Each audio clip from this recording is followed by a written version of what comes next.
This is This, I think the connection of the activity to our Kalibri topic ko ni is that we will be summarizing. Sige, 1, 2, 3, go.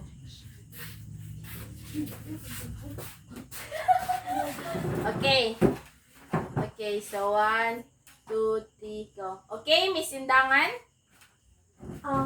I think, ma'am, the connection of the activity to our topic is that we will be summarizing text, just like we did in the activities, but maybe with a deeper understanding. Okay, so thank you for that. Now, let's give her or everyone a round of applause. So, thank you very much for your answers, guys. Okay, so now let us proceed to the subject proper, or to the discussion proper. So, what is summarizing? So, can I ask someone to please read this? Okay, yes, Miss Blanco. So summarizing is when you give a brief account of the main ideas and key events in any piece of text. A summary is short, sweet, and straight to the point. A summary does not include insignificant details.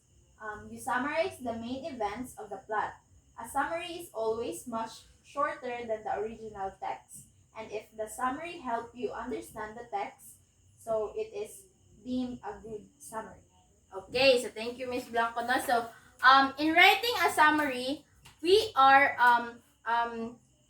making the longer passage or text into shorter ones. So, a summary does not include insignificant details. So, we must put in our minds that summary, when writing a summary, we only include the significant details and avoid the insignificant details. So, if you are writing a summary and your readers or your audience will understand your summary, then in short, you have written a good summary.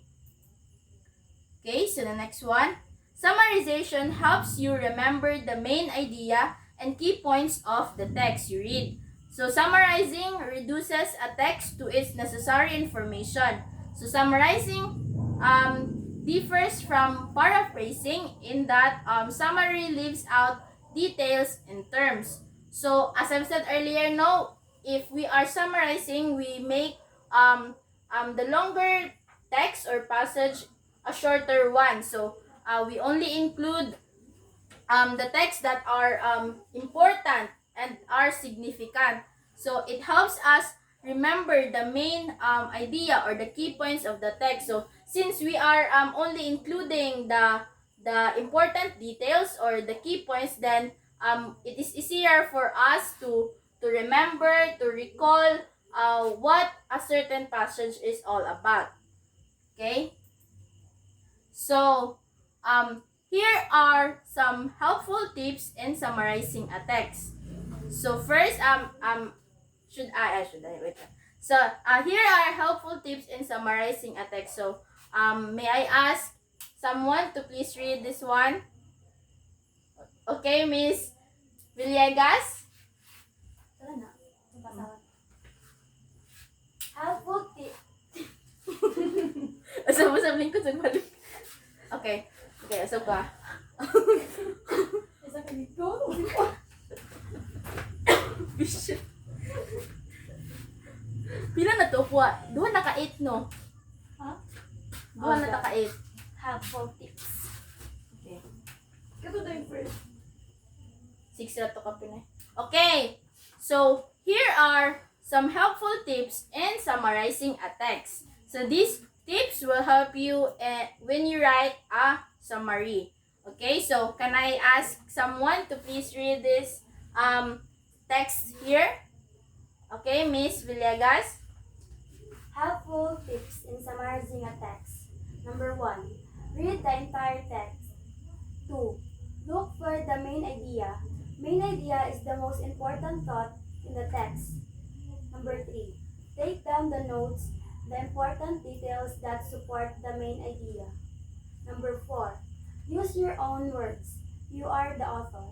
Okay, so thank you so much for that, Miss Villegas. So now, number 1, read the entire text. So, for you to be able to write a summary, so you need to really read the full text of a given passage, so you can impart in your summary what you haven't read in a certain passage. So you have to read the entire text, not only the a certain paragraph but the entire text.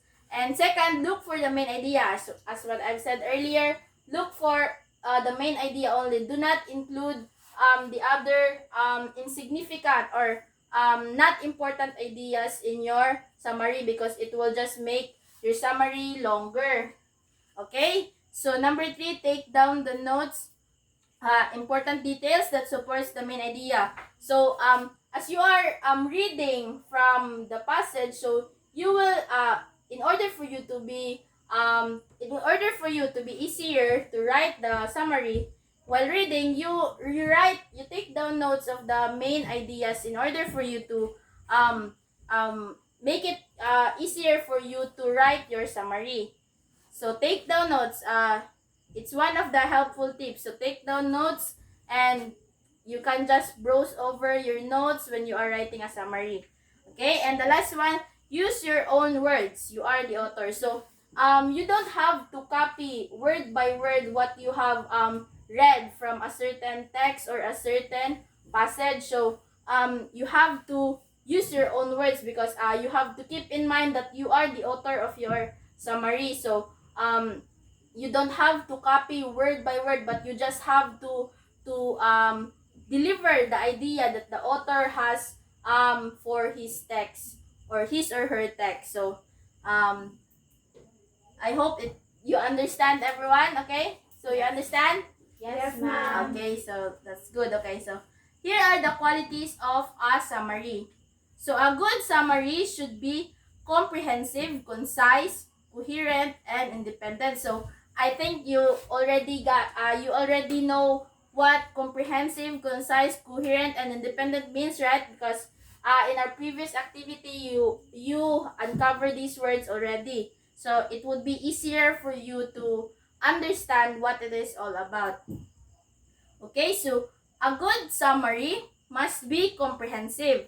So you should isolate all the important points in the original passage and note them down in a list. Review all the ideas on your list and include in your summary all the ones that are indispensable to the author's development of his or her thesis or main idea. So I have said earlier, no, you only include the important ones. So it is not necessary to include the unimportant ones. So only include or list the important ideas or the key points of a certain passage.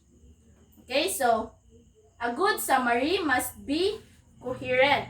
So Pabakor day siya pag ma 7 na gud siya. Tapos pag ma 8 na no, mo 60 siya niya. 59, 50 paano. Dala ka sa ano summer. asa naman to nag-start? Nakakuan siya na siya. Coherent. Atoy kapuya pag unsa ni mawala man pud sa